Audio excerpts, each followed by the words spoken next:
உள்ளூரில் வந்து குமரேசன்கிறவரோட ஒரு கள்ளக்காதல் ரிலேஷன்ஷிப் உருவாகுது. அந்த ஊர்லேயே இருக்கிற இன்னொருத்தர் விக்னேஷ் அப்படின்றவரோட பழக்கம் ஏற்பட்டு அவங்களுக்குள்ள கள்ளக்காதலாக மாறுது. கொலைவெறி தாக்குதல் அடிக்கிறார் போட்டு அதை அடித்து அப்படியே வச்சு பாலியல் பலாத்காரம் செய்கிறார். முதல்ல இருந்தது ஒத்துக்கிட்டு செஞ்சாதான் மியூச்சுவல் கன்சென்ட், வற்புறுத்தி செஞ்சால் அது ரேப்பு தான். பண்ணிவிட்டு அவர் அப்படியே விட்டு போயிடுறாரு. மறுபடியும் விக்னேஷ் வர்றாப்புல, மறுபடியும் விக்னேஷ் கூப்பிட்றாரு, ட்ரை பண்ணுறாரு அந்த லேடி என்ன சொல்கிறாங்க, இல்லை எனக்கு உடம்பு ரொம்ப முடியல, நீ கிளம்பு காலைல பார்ப்போம் அப்படின்ற மாதிரி சொல்கிறாங்க. அவரும் கொலைவெறி தாக்குதல் நடத்துறாரு. குமரேசன் என்ன சொல்லி அடிக்கிறாருன்னா, விக்னேஷுக்கு உனக்கு தொடர்பு இருக்காம நான் போய் 7 வருஷம் கூட இருக்க முடியாதா சொல்லி இவரும் அடிச்சுட்டு இவரும் உடலுறவு கொள்கிறாரு. அவங்க வர்றாங்க, வீடு திறந்து கிடக்கு. உள்ளே பார்த்தா இந்த அலங்கோலமாக அரை நிர்வாணமாக பெட்டில் கிடக்குறாங்க. ஆசைக்கு இணங்கலை, அதனால நான் இதுமாதிரி அடித்து அவங்கள ரேப் பண்ணேன்றான். என் மனைவி தவறாக இருக்காங்கன்னு கணவனுக்கு தெரியாது. மாதவிடாய்க்கு ஒரு விஸ்பர் வாங்கி கொடுத்தா அவங்க கடவுள் மாதிரி தெரியும். தூங்கணுன்னா கையை அறுத்துருக்காங்க, அப்பயே அவர் இறக்கலை. அப்புறம் உடனே பிறப்புறுப்பு அறுத்து ஒரு ஆண் குடிச்சிட்டு விடிய ரோட்டில் கிடக்கிறான்னு வச்சுக்கோங்க, அவன் செல்ஃபோனை தான் திட்டு போவான். அதை வச்சு வேறு என்ன பண்ண முடியும் ஆம்பளைட்டு வந்து. ஆனால் ஒரு பெண் படுத்து கிடக்க முடியுமா?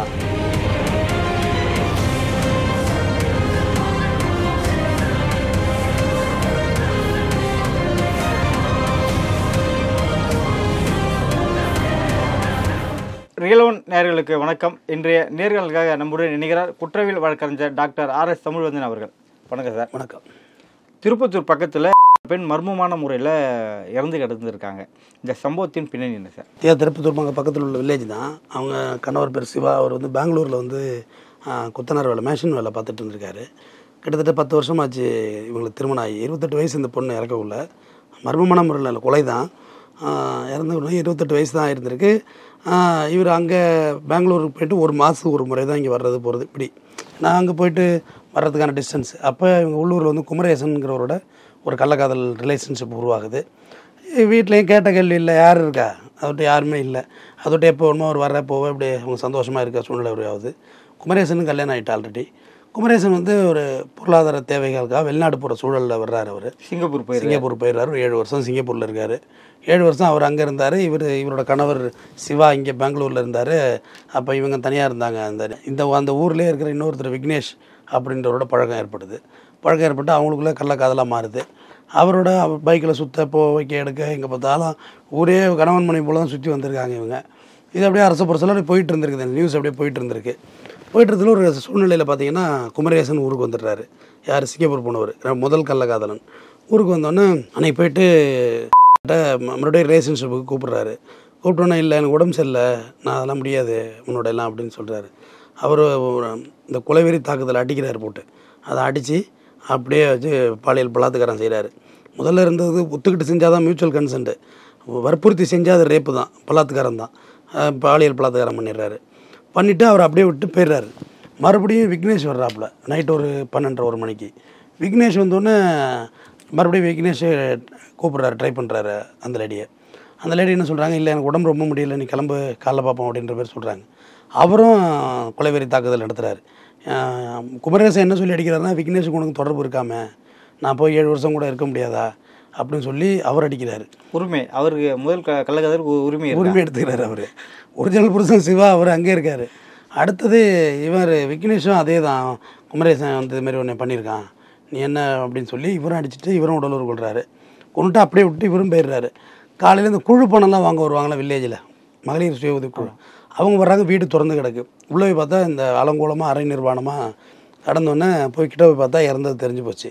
அப்புறம் காவல்துறை தகவல் சொன்னால் காவல்துறை வந்துடுறாங்க. அப்புறம் உடனே 2 தனிப்படம் அமைக்கிறாங்க. விக்னேஷையும் குமரேசனையும் தேடுறாங்க. அது எதைப்படி தேடுறாங்கன்னா, முதல் விஷயம் இந்த கிராமத்தில் யாரோ தான் பண்ணிட்டாங்க, இவங்க 2 பேரையும் காரணம் பண்ணலை, கணவர் மேலேயே சந்தேகப்பட்டாங்க காவல்துறை. அவர் தான் இந்த விஷயம்லாம் தெரிஞ்சு பண்ணிட்டார் அப்படின்ற மாதிரி ஒரு ஆஸ்பெக்டில் வந்தாங்க.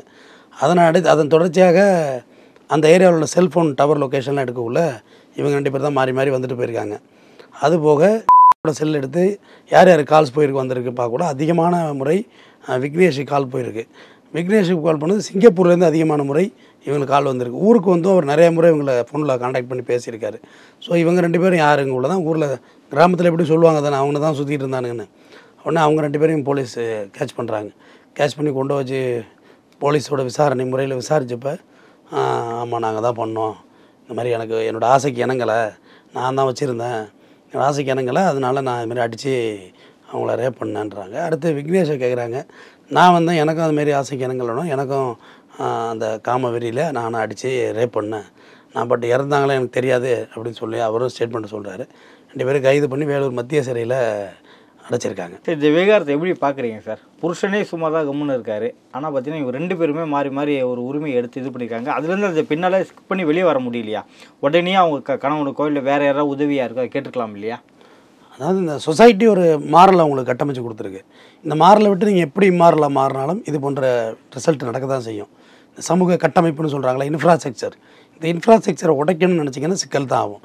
இப்போ திருமணத்துக்கு மீறிய உறவு, அது பேர் கள்ளக்காதல்ங்கிறதெல்லாம் வார்த்தை மாறி இப்போ நல்லா திருமணத்துக்கு மீறிய உறவு, அதை எப்படி நீங்கள் நியாயப்படுத்துவீங்க? யார்கிட்ட போய் நீங்கள் சப்போர்ட் கேட்பீங்க? யாரும் ஒத்துக்க மாட்டாங்க. இல்லை சிக்கிட்டோம், ஒரு மன்னிப்பு, இல்லை இவங்களை விட்டுடுங்க, ஒரு நண்பர் இருக்கலாம், இல்லை உதவி கேட்கலாம், அவர் நெருங்கிய தோழி யாராவது இருக்கலாம், இல்லை உற்ற உறவினர் இருக்கலாம், இப்போலாம் நான் மாட்டிக்கிட்டேன், எனக்கு ஏதாவது ஹெல்ப் பண்ணுங்க அப்படின்ற மாதிரி யாராவது கொடுத்து ஒரு பிரச்சனைக்கு வழி வைக்கலாம் இல்லையா? இப்படி தான் போயிட்டு இருக்காது எல்லாமே. ஒருத்துக்கு வழிகள் இருக்குது. காவல் நிலையம் போயிடலாம், கண்டிப்பாக காவல் நிலையம் போயிடலாம். காவல் நிலையம் போயிருந்தால் இந்த மாதிரி நான் இருந்ததெல்லாம் உண்மைதான். பட் இப்போதைக்கு என்ன டார்ச்சர் பண்ணுறாங்கன்னா போலீஸே ரிமாண்ட் பண்ணுவாங்க.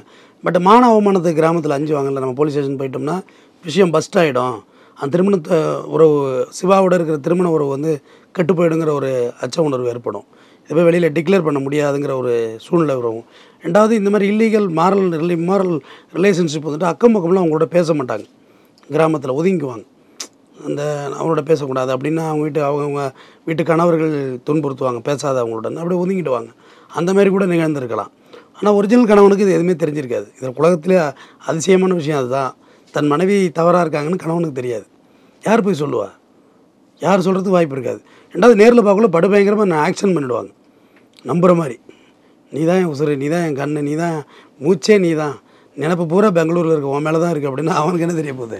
அது தெரியாது. ஸோ அதனால் அவங்களுக்கு அந்த சந்தேகம்லாம் வர்றதுக்கு வாய்ப்பு இல்லை. பட் இவங்களுக்கு அந்த மாதிரியான இங்கே ஒரு அமைப்பு ஏற்படுது. ரெண்டாவது, நானும் ஒன்று சொல்கிறேன், இந்த உலகத்தில் சுவாமி விவேகானந்தர் சொல்லுவார், நீ தனிமையில் இருக்கும்போது உனக்கு என்னவெல்லாம் தோன்றுகிறதோ அதுதான் உன்னோட எதிர்கால வாழ்க்கைன்னு. நல்லது நினச்சா நல்லா இருக்கும் வாழ்க்கை.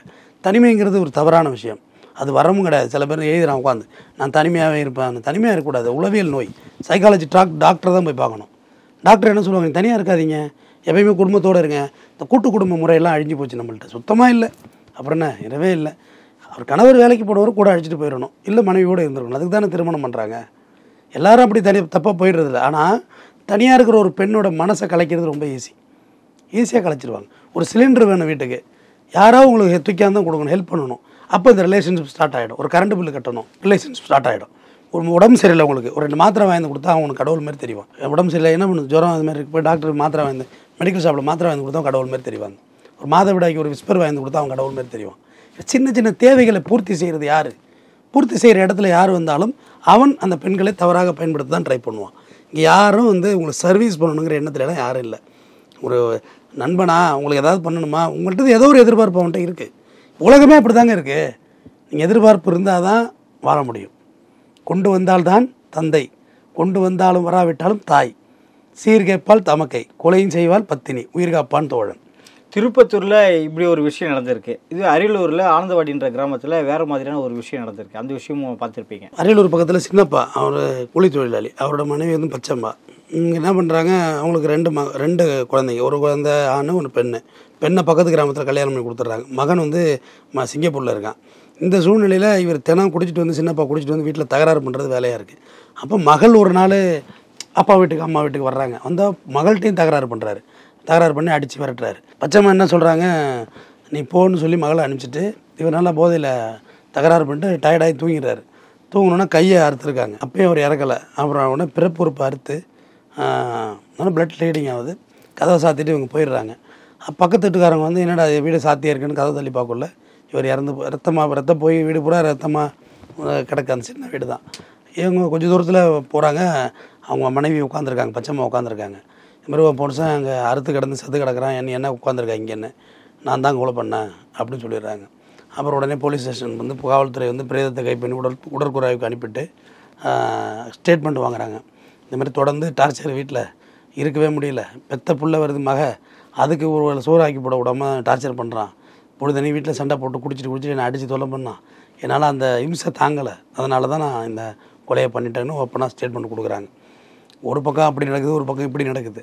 அதாவது இந்த இந்த எக்ஸ்டெண்டுன்னு சொல்கிறாங்கல்ல, என்னதான் இப்போ மனைவி வந்து நம்மளோட அடிமை கிடையாது, அப்படி ஒரு மனநிலையில் நம்ம இருக்கோம். அவங்களும் நம்மளோட சம மரியாதை கொடுக்க வேண்டிய ஒருத்தவங்க. நம்ம அவங்கள மதிக்கணும். அப்பாவை வாங்கப்பா போங்கப்பாங்கிறோம், அம்மாவை ஆமா போமாங்கிறோம். அப்போ அது எங்கே அவங்களுக்கு அந்த மரியாதை மாறிடுச்சு? யாரும் அப்பா வாப்புன்னு சொல்கிறது இல்லை, ஆனால் அம்மாவை வாப்புன்னு மஸ்ட்டு சொல்கிறாங்க. ரொம்ப அரிதான பிள்ளைங்க தான் அம்மாவை வாங்க போங்கன்னு சொல்லுது. அப்போ உங்களுக்கு அந்த மொராலிட்டி எங்கேருந்து கற்றுக்கிட்டோம்? நம்ம அப்பாட்டேருந்து கற்றுக்கிட்டோம். நம்ம அப்பா அம்மாவை மதிக்கிறது கிடையாது, அடிக்கிறது திட்டுறது இந்த மாதிரி இருக்குள்ள நம்மளும் அதை அட்வான்டேஜாக எடுத்துக்கிறோம்.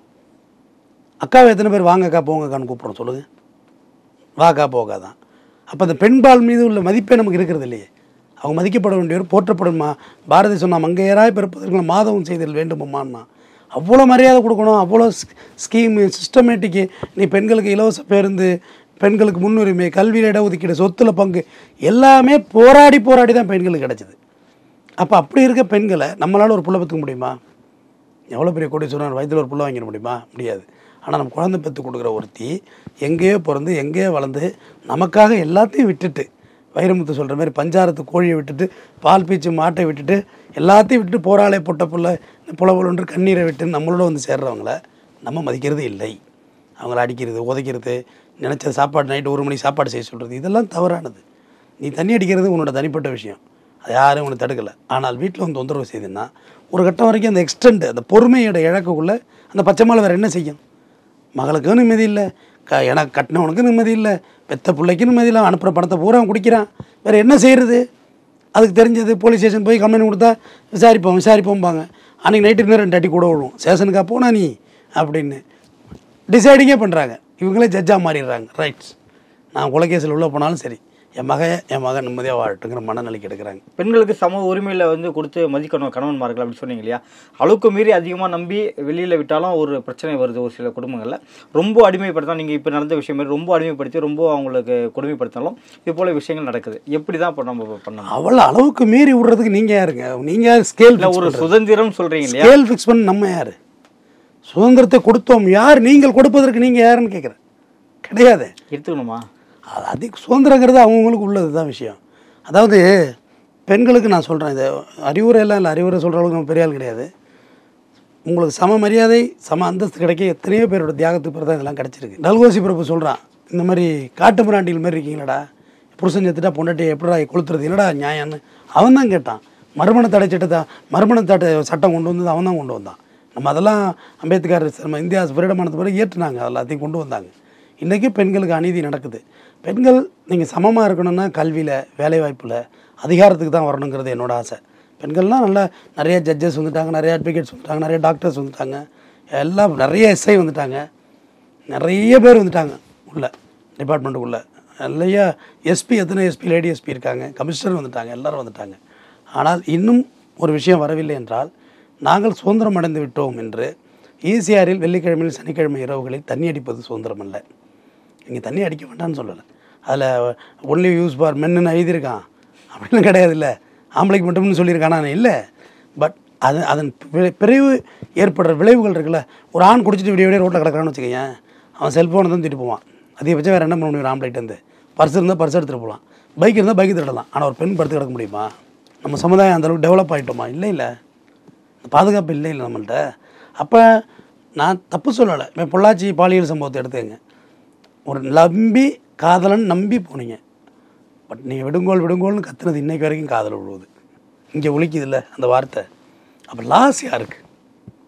இங்கே சின்ன பிள்ளைக்கே பாதுகாப்பில் சிறுமி ஆசிபாவை கோயில் கருவறையில் கற்பழித்து கொள்கிறான். யாருக்கு இங்கே பாதுகாப்பு இருக்குது? சிறுமி ஆசினி 4 வயசு பொண்ணு கற்பழிக்குங்கிற வார்த்தையே தப்பு. அதில் என்ன இருக்கும்? அது ஒரு மொட்டு பூ கூட கிடையாது, பிஞ்சை கசக்கிட்டு நஞ்சு மாதிரி கொண்டு போய் மதுரை பைபாஸ் வச்சு கொளுத்துறாங்க. தூக்கு தண்டனை கொடுத்து வெயிட்டிங்கில் இருக்கான், அப்பீல் இருக்கு கேஸு. அப்போ இப்படி ஒரு சமுதாய கட்டமைப்பில் இருக்க ஒரு காட்டு மிராண்டித்தனமாக இருக்கவன்ட்ட போய் நீங்கள் என்னத்தை பெண் விடுதலை பற்றி என்னத்தை பேசுகிறது? இப்போ மொதல் கேஸில் பாருங்கள், புருஷன் இங்கே உனக்காக வேண்டி கஷ்டப்படுறதுக்கு பெங்களூர் போயிருக்கான். என்ன தான் உன்னை தனியாக விட்டுட்டு போனாலும் நீங்கள் அதுலேயும் கீழே ஃபெமினிஸ்ட் வந்து சொல்லுவாங்க, நீங்கள் தனியாக விட்டுட்டு போனால் அவள் என்ன செய்வா அப்படின்னு. உனக்காக வேண்டி கஷ்டப்படுறாங்க, உனக்காக வேண்டி கஷ்டப்படுறான். குதனார் வேலை 3வது மாடியில் ஏறி நின்று பூசிக்கிட்டு இருக்கான், அறுத்துட்டு விழுந்தா செத்துருவான். உனக்காக வேண்டி தானே, உனக்கு காசு கொடுக்க தானே, குடும்பத்தை வளப்படுத்துறது தானே. அப்போ நான் இங்கே குமரேசன் ஒருத்தன் வச்சுக்குவேன், விக்னேசன் ஒருத்தன் வச்சுக்குவேன்னா இது என்ன நிலைப்பாடு? என் கணவன் எனக்காண்டி உழைக்க போயிருக்கான், அவனுக்கு நான் விசுவாசமாக இருக்கணும் அப்படின்றது லிட்ரலி உனக்கு தோணணும். எல்லாருக்கும் இங்கே எல்லா ஆசைகளும் இருக்குது நெறியாளர், யாருக்கும் இல்லாமலாம் இல்லை. ஆனால் என்ன ஒரு கட்டுப்பாட்டில் வாழ்கிறோம், நம்ம மனைவி நம்ம குழந்தைங்க நம்ம வளரணும், நம்ம குடும்பம் நல்லா பேரும் புகழோடு வரணுங்கிறதுக்காக நான் என்ன ஒன்று சொல்லுவா, பெண்ணை விட 1000 மடங்கு ஒரு ஆண் தான் தியாகம் பண்ணுறான். ஒரு நல்ல ஒரு ஹோட்டலில் போய் சாப்பிடக்குள்ள உங்கள் குழந்தைங்க நினைப்ப உங்களுக்கு வராது, சே நம்ம புள்ள வீட்டில் இருக்குமே, இந்த சாப்பாடு 200 200 வீட்டுக்கு வாங்கிட்டு போனால் ஒரு 1/2 கிலோ கோழி வாங்கிட்டு போனால் எல்லாருமே சாப்பிட்றலாமே அப்படின்ற எண்ணம் வருதா இல்லையா? எல்லா தகப்பனுக்கும் வரும். இது வந்தால் தான் அவன் தகப்பன், வரலன்னா அதுக்கு நான் பொறுப்பு இல்லை. நம்ம செலவழிக்க உள்ள ஒரு காசு செலவழிக்க உள்ள, சே ஒரு 1000 ரூபா செலவாகிட்ட ஒரு ட்ரெஸ் எடுத்து கொடுத்துருக்கலாம் பிள்ளைக்கு அப்படின்ற ஃபீல் வருதா இல்லையா? பொங்கல் தீபாவளின்னு நம்ம எங்கே கடை வாங்கி வீட்டுக்கு ட்ரெஸ் எடுத்து கொடுக்குறோமே, நம்ம நல்ல சட்டை எடுத்துக்கிறோமா? இல்லைங்க, ஒரு ஆண் தாங்க தியாகியாகவே இருக்கான். ஆண் வந்து தாயாகவே வாழ்கிறான். அம்மா வந்து சொல்லி காட்டிடுவா எல்லாத்தையும், நான் இதை செஞ்சேனே உனக்கு இதை பண்ணேன்னு. ஆனால் அப்பன்னு சொல்லி காட்டுறதில்ல, அவனுக்கு தெரியாது. அழுவ வருமானா எனக்கு வரும், ஆனால் நான் அழமாட்டேன். ஆத்திரம் வரும், அழமாட்டேன். அழ தெரியாது, வேறு ஒன்றும் இல்லை. அவங்க ஐயோ ஐயோன்னு அடிச்சுட்டு அழுகுறாங்கல்ல, சடனாக அந்த கேரக்டராகவே மாறுவாங்க. நம்மளால மாற முடியாது, அந்த துக்கம் பூரா நெஞ்சு அடைக்கும். ஆனால் அப்படியே தான் இருப்பான் ஆண். ஆனால் ஆள் கல்ல இருக்கன்னு சொல்கிறாங்க. ஆண் வந்து ரொம்ப பாவங்க.